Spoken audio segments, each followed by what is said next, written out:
రైతులు పండించిన ధాన్యం ప్రభుత్వం పూర్తి స్థాయిలో కొనుగోలు చేస్తుందని రైతులు ఆందోళన చెందవద్దని కాంగ్రెస్ పార్టీ నాయకులు తెలిపారు. మెదక్ జిల్లా మాసాయిపేట మండల కేంద్రంలోని ప్రాథమిక వ్యవసాయ సహకార సంఘం ఆధ్వర్యంలో ఏర్పాటు చేసిన ధాన్యం కొనుగోలు కేంద్రాన్ని కాంగ్రెస్ పార్టీ నాయకులు సందర్శించారు. ఈ సందర్భంగా రైతుల సమస్యలను అడిగి తెలుసుకున్నారు. ప్రభుత్వం దృష్టికి తీసుకువెళ్లి రైతుల సమస్యలను పరిష్కరిస్తామని, పండించిన పంట పూర్తి స్థాయిలో కొనుగోలు చేస్తామని రైతులు ఆందోళన చెందవద్దని సూచించారు. రైతులకు ఎలాంటి ఇబ్బంది కలగకుండా ప్రభుత్వం పూర్తి స్థాయిలో ధాన్యం కొనుగోలు చేస్తుందని ఈ సందర్భంగా వారు తెలిపారు.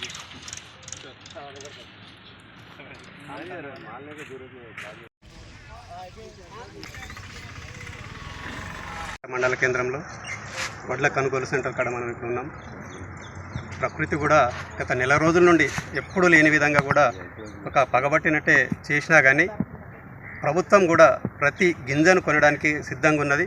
చాలా వరకు ఇక్కడ ధాన్యం కొనుగోలు చేయడం జరిగింది. ఎవరికి ఇబ్బంది లేకుండా మాసాయిపేటలోనే ప్రత్యేకంగా చొరవ తీసుకొని వాళ్ళను మనము ప్రతి ఎంట వాళ్ళకు సూచనలు ఇస్తూ చాలా వరకు మనము ఇక్కడి నుంచి వడ్లు తీసేయడం జరిగింది.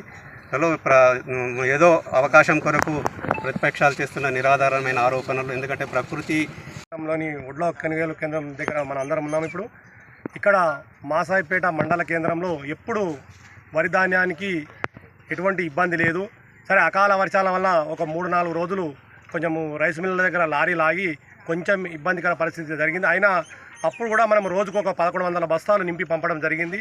నిన్న నుంచి అతివేగంగా, ఎందుకంటే వాతావరణం సహకరిస్తుంది కాబట్టి ఒక 3 నుంచి 4 వేల బస్తాలు నింపి పంపడం జరుగుతుంది. హమాలీ సంఖ్య కూడా పెంచినాం. మండల వ్యాప్తంగా పిఎస్ఎస్ ఉన్న 4 కేంద్రాల్లో ఇప్పటి వరకు ఇంచుమించు సుమారుగా 34 వేల బస్తాలు ట్రాన్స్పోర్ట్ చేయడం జరిగింది. మాసాయిపేట మండల కేంద్రంలో కొనుగోలు కేంద్రం నుంచి మనం ఇక్కడికి వచ్చినాం.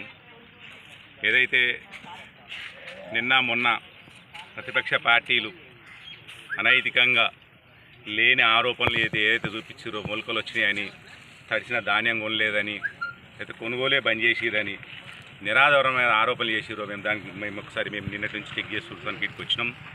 ఇటువంటిది లేదు. అడుగులు ఎక్కడైనా మొలుస్తాయి, అది ప్రకృతి, మన చేతిలో ఏం లేదు. ఒకవేళ అది మొలకున్నా అది మట్టిలో కలిసిపోయి ఉంటుండే అడుగులు కాబట్టి దాన్ని ఏదో తీసుకొచ్చి ఇదేదో మరిన్ని అప్డేట్స్ కోసం మా ఛానల్ని సబ్స్క్రైబ్ చేయండి.